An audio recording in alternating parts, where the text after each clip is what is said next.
Prezados irmãos e prezadas irmãs, estamos diante de mais um estudo da Escola Bíblica Dominical da Igreja Evangélica Congregacional do Largo do Tanque. E hoje daremos continuidade ao nosso estudo do livro de Gênesis e paramos no capítulo 15. Vamos dar continuidade agora no capítulo 16, mas antes de começarmos o estudo, vamos pedir a bênção de Deus para esse estudo e para nossas vidas. Senhor Deus e Pai, muito obrigado por mais essa oportunidade. Obrigado, Senhor, porque podemos aprender da Tua Palavra. Obrigado pela Tua Palavra, Tua Igreja, Senhor, Teu Reino. Obrigado por cada vida, Senhor, que está assistindo, que está acompanhando esse estudo, que o Senhor possa, através do Seu Santo Espírito, Senhor, está no discernimento, orientação, compreensão da Tua Palavra, para que sejamos edificados por ela, Senhor. E que Tu possa abençoar cada um de nós. É que nós te pedimos, te louvamos e te agradecemos. Em nome do Senhor Jesus. Amém. Então, irmãos, vamos continuar o estudo, né? E hoje falaremos sobre o capítulo 16, que fala sobre a história do nascimento de Ismael. O estudo bíblico de Gênesis 16 revela os detalhes da ocasião em que Sara ofereceu a Abraão a sua serva egípcia, Agar, para que ela pudesse lhe dar um filho. No capítulo 16 do livro de Gênesis é muito importante na compreensão da sequência de eventos que se segue após ele. Além disso, Gênesis 16 é um dos textos básicos de bases utilizados pelo apóstolo Paulo no Novo Testamento em sua carta aos Gálatas, para explicar que os crentes não estão mais sob a servidão do pecado e debaixo da maldição da lei, conforme Gálatas, capítulo 4, do versículo 21 a 31. Paulo enxergou uma importante alegoria no drama familiar de Abraão, que começa a ser narrado em Gênesis 16, ou seja, os eventos históricos registrados neste capítulo tiveram também um significado mais profundo. Então vamos ver um esboço de Gênesis 16 que pode ser organizado da seguinte forma. Sara oferece Agar a Abraão para que ele pudesse gerar um filho. Está lá em Gênesis 16, no versículo 1 a 3. A intriga entre Agar e Sara, em Gênesis 16, do versículo 4 ao 6. O anjo do Senhor fala com Agar no deserto, conforme Gênesis 16, de 7 a 14. E o nascimento de Ismael, em Gênesis 16, de 15 e 16. O plano de Sara. Em Gênesis 15, lemos sobre como Abraão estava preocupado, pois ele pensava que teria que fazer um dos seus servos o herdeiro de sua casa. Mas Deus firmou uma aliança com ele e lhe prometeu uma descendência. A questão é que Abraão já era de idade avançada e sua esposa era estéril, conforme Gênesis 16:1. Foi então que Sara demonstrou toda a sua paciência diante de sua impossibilidade de gerar filhos. Ela ofereceu a Abraão sua própria serva. Essa serva era Agar, uma mulher egípcia, e ela não era uma escrava comum, mas uma serva pessoal da esposa do chefe da casa. É possível dizer que Agar estava para Sara como Eliezer estava para Abraão. Apesar de ser uma prática completamente estranha aos nossos dias, à época naquela região, um homem garantir sua descendência através de uma serva era um costume comum. Inclusive, esse costume é atestado no Código de Hammurabi. Mas o filho gerado da escrava era considerado pertencente à esposa legítima, conforme Gênesis 16:2. Então, no entendimento de Sara, ela pensava que poderia resolver a situação de sua família, recorrendo a esse antigo costume. Mas Deus já havia prometido a Abraão uma grande descendência. Isso significa que Sara agiu de forma inconsequente, como se Deus precisasse de sua ajuda para cumprir a sua promessa. Ela tentou cumprir a aliança de Deus com Abraão, através do seu próprio plano. Aí vem a intriga entre Agar e Sara, que é em Gênesis 16, 4 e 6. Definitivamente, o plano de Sara teve sérias consequências. De fato, Agar conseguiu conceder o esposo de Sara, mas imediatamente também teve origem uma rivalidade dentro da casa de Abraão, que se estendeu ao longo da história. E lá em Gênesis 16 diz que assim que Agar percebeu que havia concebido de Abraão, ela expressou Sara. A gravidade da atitude de Agar é enfatizada pelo escritor de Gênesis. A palavra hebraica aplicada por ele é traduzida como desprezou. Também pode significar amaldiçoou.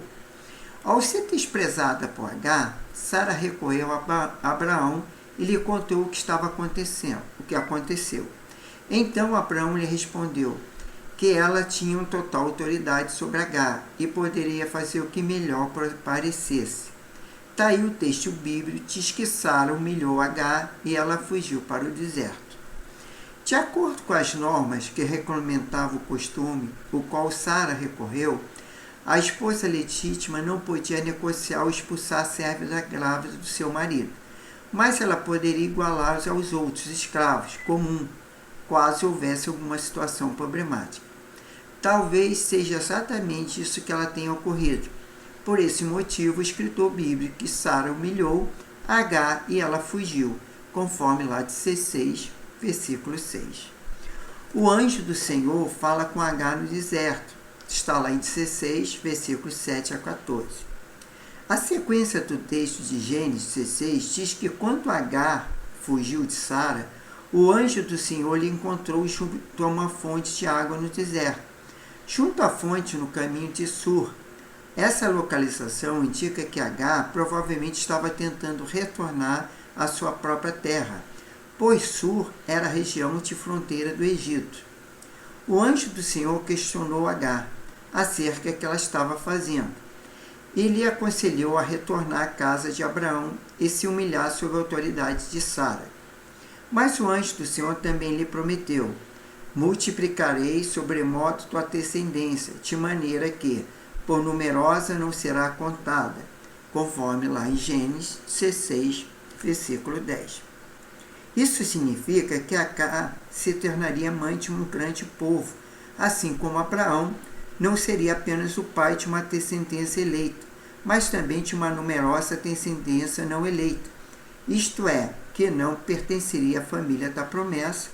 Depois, o Novo Testamento revela que pela nova aliança em Cristo, a verdadeira descendência de Abraão, herdeira da promessa, não é carnal, mas espiritual, conforme Romanos 9, versículo 8. O anjo do Senhor ainda disse que Agar daria à luz a um filho e que seria chamado de Ismael, entre aspas, abre aspas, porque o Senhor te acudiu na tua aflição, fecha aspas, Gênesis 16, 11. Agar também foi avisada sobre a natureza desafiadora de Ismael e sua descendência. O texto bíblico diz que ele será entre os homens como um jumento selvagem. Na sua mão será contra todos e a mão de todos contra ele, e habitará a fronteiro a todos seus irmãos. Gênesis 16, 12. Esta declaração resume bem o comportamento demonstrado pelo ismaelita e seus descendentes arábicos ao povo de Israel, na sequência dos acontecimentos do Antigo Testamento. A relação entre esses povos foi sempre marcada por conflitos. Depois disso, a Bíblia diz que Agar invocou o nome do Senhor, dizendo, abre aspas, tu és Deus que vê, e não olhei eu neste lugar para aquele que me vê. Fecha aspas, Gênesis 16, 13. Agar reconheceu que Deus havia se revelado graciosamente para ela e encontrando-o no deserto. O nascimento de Ismael está lá em Gênesis capítulo 16, versículo 15 e 16. Gênesis 16 termina indicando que Agar retornou à casa de Abraão e deu à luz um filho, conforme o anjo do Senhor havia dito. E o menino foi chamado Ismael. Gênesis 16, 15. O texto bíblico ainda informa que Abraão tinha 86 anos quando Ismael nasceu. Gênesis 16, 16. Isso significa que já havia se passado 11 anos desde que Abraão tinha saído de Harã, conforme Gênesis 12, 4. Agora passaremos para o capítulo 17. O Gênesis 17 fala sobre quando Deus mudou o nome de Abraão para Abraão. O estudo bíblico de Gênesis 17 ainda revela a reafirmação da aliança de Deus com Abraão. Neste mesmo capítulo, da circuncisão é estabelecida como sinal da aliança e o nome de Sarai também é mudado. Um esboço de Gênesis capítulo 17 pode ser dividido na seguinte forma. Primeiro, Deus renova sua aliança com Abraão. Gênesis 17, 1, 4. Deus muda o nome de Abraão. Gênesis 17, versículos 5 a 8. Terceiro, Deus institui a circuncisão como sinal de sua aliança, conforme Gênesis 17, de 9 a 14. Quarto, Deus muda o nome de Sarai. Gênesis 17, versículo 15 a 22. E Abraão obedece à ordem de Deus, conforme Gênesis 17, 23 a 27. Então, essa renovação de aliança com Abraão começa dizendo que Deus apareceu a Abraão quando ele tinha a idade de 99 anos, conforme Gênesis 17, 1. Então, entre a história registrada em Gênesis 16, é a narrativa presente em Gênesis 17, há um intervalo de 13 anos, conforme Gênesis 16, 16. Deus se apresentou a Abraão dizendo, abre aspas, eu sou o Deus Todo-Poderoso, anda na minha presença e ser perfeito, fecha aspas, está lá em 17, 1. Essa autodesignação de Deus como Todo-Poderoso, enfatiza o seu domínio absoluto sobre todas as coisas. Na sequência, ele também indica que, diante das suas promessas, Abraão deveria demonstrar uma resposta obediente. Em Gênesis 17, mais uma vez, a aliança de Deus com Abraão é reafirmada. E ele diz, abre aspas, farei uma aliança entre mim e te multiplicarei extraordinariamente. Fecha aspas, Gênesis 17, 2. O texto hebraico enfatiza o conceito de minha aliança, ou seja, uma aliança unilateral de Deus com Abraão. Contudo, isso não significa que Abraão é da sua descendência como beneficiário dessa aliança estivesse isento de responsabilidade, conforme Gênesis 17, 7 e 9 e conforme Gênesis 12, 1 a 3. Então, a aliança de Deus com Abraão inclui tanto as promessas invioláveis de Deus, bem como a responsabilidade de Abraão em agir com obediência dentro desse relacionamento pactual, conforme Gênesis 17, 4 e 15. Abraão se prostrou com o rosto em terra e escutou de Deus a promessa que ele seria o pai de numerosa nação. Aí Deus, em continuidade no capítulo, muda o nome de Abraão para Abraão, que neste contexto Deus mudou o nome de Abraão para Abraão. Abraão é um nome semita, que significa pai exaltado. Já Abraão significa o pai de multidão de nações, indicando sua grande descendência como resultante de uma promessa pactual de Deus. No sentido físico, Abraão, de fato, foi o pai de muitas nações, não somente do israelita, através de Isaac e Jacó, mas também dos ismaelitas, através de Ismael, dos edomitas, através de Esaú, e outros povos através de seus filhos com Quetura. Mas essa promessa também encontra o seu cumprimento pleno e final na igreja, que reúne os verdadeiros descendentes espirituais de Abraão pela fé em Cristo, o único que satisfaz cada condição da aliança de Deus, conforme Romanos 4, 16 e 17 e Romanos 15, de 8 a 12. Gálatas 3, 29 e Apocalipse 7, 9, e conforme 2 Coríntios 1, 20, e Efésios 2, versículo 12 a 13. Isso fica claro nos versículos seguintes, que enfatiza o caráter eterno da aliança de Deus com a descendência eleita de Abraão, conforme Gênesis 17, 7 e 8. Deus institui a circuncisão como sinal de sua aliança. Está lá em Gênesis 17, 9 a 14. Como sinal da aliança, Deus instituiu a circuncisão. Abraão, Gênesis 17, 9 e 10. As alianças bíblicas geralmente são sinalizadas com algum símbolo, conforme Gênesis 9, 12 ou Êxodo 31, versículo 13 e 17, e Lucas 22, 20. Deus ordenou que todos os homens das gerações de Abraão fossem circuncidados com 8 dias, até mesmo os escravos, comprados ou nascidos da casa de Abraão, deveriam ser circuncidados, conforme Gênesis 17, 12. A circuncisão não era um procedimento novo naquele tempo. Outros povos antigos já adotavam a circuncisão, mas geralmente na adolescência. Contudo, o significado religioso na circuncisão como a aliança de Deus com Abraão e sua descendência era um conceito inédito. Também é muito significativa a ordem para que a circuncisão fosse praticada em recém-nascido. Isso indicava que os filhos dos povos eleitos pertenciam à comunidade da aliança. Neste aspecto, a circuncisão serviu como sinal distintivo, teocrático, da descendência de Abraão. O restante da história bíblica revela que a simples circuncisão da carne era ineficaz como símbolo de consagração a Deus, se o coração e os ouvidos do povo não estivessem consagrados a Ele, conforme Deuteronômio 10, 16, 36, Jeremias 4, 4, 6, 10, 9, 25, 26 e Ezequiel 44, 7 e 9. Deus muda o nome de Sarai, está lá em Gênesis 17, versículo 15 a 22.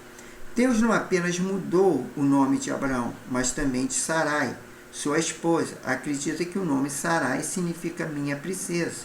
Então o nome Sara parece ser uma variante de Sarai, que elimina o pronominal possessivo minha, ficando somente princesa.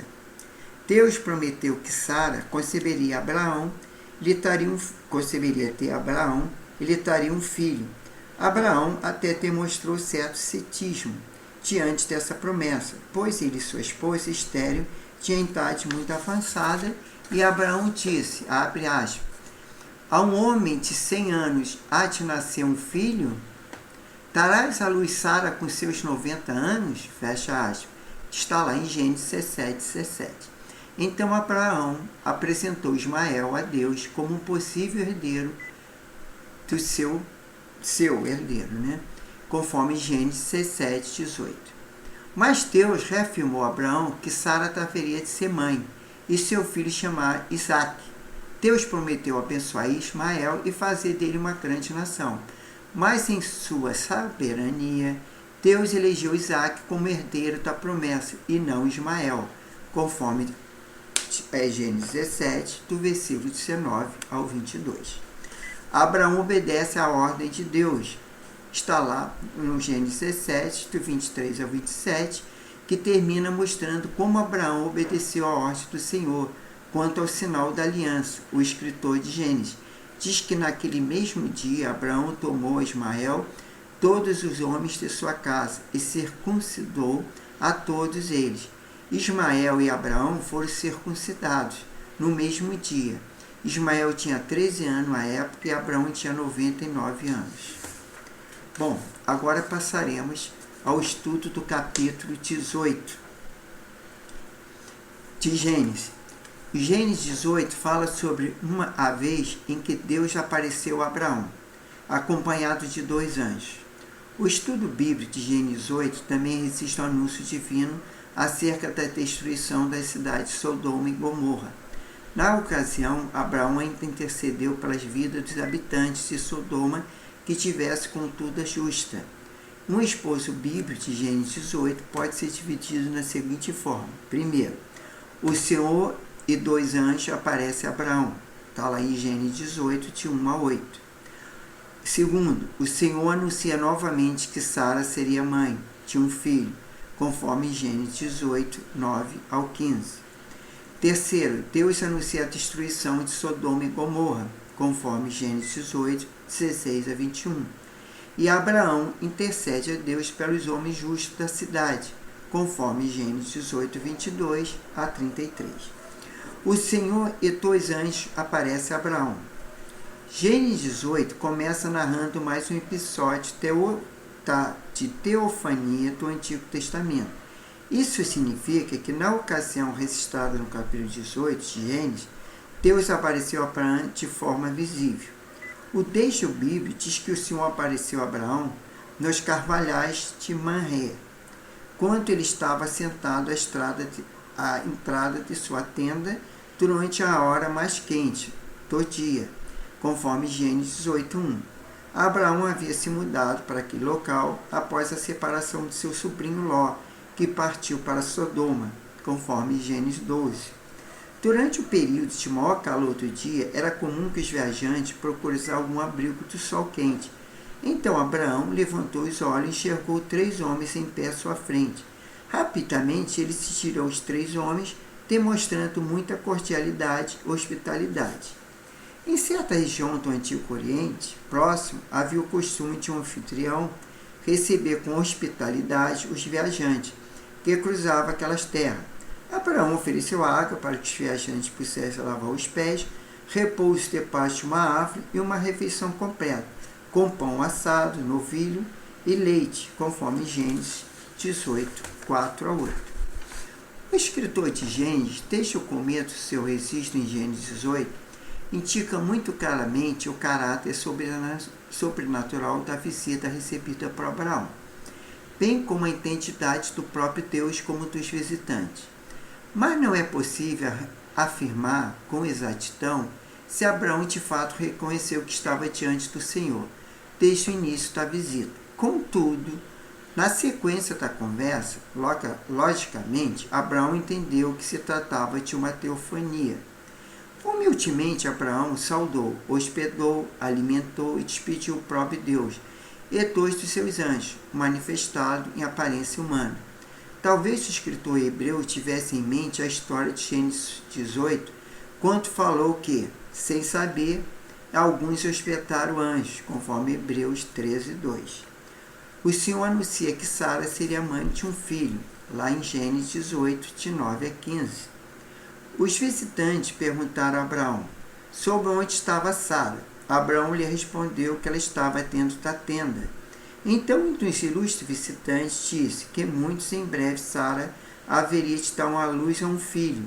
O escritor de Gênesis informa que Sara estava à porta da tenda e escutou aquelas palavras. O escritor bíblico ainda faz questão de enfatizar que Abraão e Sara já eram muito idosos, e o corpo de Sara já não havia mais qualquer possibilidade de conceder um filho, conforme Gênesis 18, 9 a 11, e conforme Romanos 4, 19 e Hebreus 11, versículo 11 e 12. Ao escutar aquelas palavras, Sara riu-se no seu íntimo, e consigo mesma desconfiou sobre aquilo que poderia tornar possível. Então Deus perguntou a Abraão, abre aspas, melhor dizendo, por que se riu, Sara, dizendo, será verdade que darei à luz sendo velha? Acaso para o Senhor a coisa é demasiadamente difícil? Fecha aspas. Está lá em Gênesis 18, 13. Desse ponto de vista, fica evidente que a natureza divina daqueles viajantes, ele não apenas prometeu algo naturalmente impossível, mas também mostrou-se onisciente, ao revelar que Sara havia pensado no seu íntimo. Na sequência, o Senhor ainda foi muito específico quanto ao cumprimento de Sara na sua promessa. Ele disse, abre aspas, daqui 1 ano, nesse mesmo tempo, voltarei a ti e Sara terá um filho, fecha aspas. Gênesis 18, 14. O texto de Gênesis 8 mostra que rapidamente Sara converteu o ceticismo inicial em temor. Gênesis 8,15. Depois disso, a história bíblica revela que Sara creu fielmente na promessa do Senhor, justamente com seu marido, a ponto de mais tarde ser citada entre os heróis da fé, conforme lá a gente vê em Hebreus 11, e conforme Romanos 4, 13 e 25. Aí Deus anuncia a destruição de Sodoma e Gomorra, lá em Gênesis 18, 16 e 21. Após terem sido muito bem recebidos por Abraão, naqueles homens se levantaram e olharam para a cidade de Sodoma. O texto diz que Abraão se acompanhava até que ele seguisse seu caminho, conforme Gênesis 8, 16. Mas Deus resolveu deixar Abraão a par do que ele estava para fazer. O motivo pelo qual Deus informou Abraão sobre seu juízo iminente sobre Sodoma e Gomorra é informado no texto, abre aspas, ocultarei a Abraão o que estou para fazer, visto que Abraão certamente virá a ser uma grande e poderosa nação, e nele serão benditas todas as nações da terra, porque eu escolhi para que ordene os seus filhos e sua casa depois dele, a fim que guarde o caminho do Senhor e pratique a justiça e o juízo, para que o Senhor faça vir sobre Abraão e que tenham falado a seu respeito. Fecha aspas. Está em Gênesis 18, 17 e 19. Isso não é apenas indicava o papel singular de Abraão, do plano soberano de Deus. Mais uma vez, confirmava sua aliança com o patriarca, mas também tinha um propósito didático de Abraão e, consequentemente, sua descendência deveria aprender sobre a justiça de Deus. Gênesis 18 deixa claro que o julgamento de Deus sobre aquela cidade não era sem motivo. Deus, em sua santidade e sabedoria, investigou cuidadosamente aquela cidade. De fato, o pecado de seus habitantes havia sido multiplicado demasiadamente, e o pecado de Sodoma incluía grande depravação sexual, abuso dos mais pobres e desprotegidos, arrogância e falta de hospitalidade, conforme Gênesis 19, 5, 8, e Ezequiel 16, 49, 50 e Judas 7.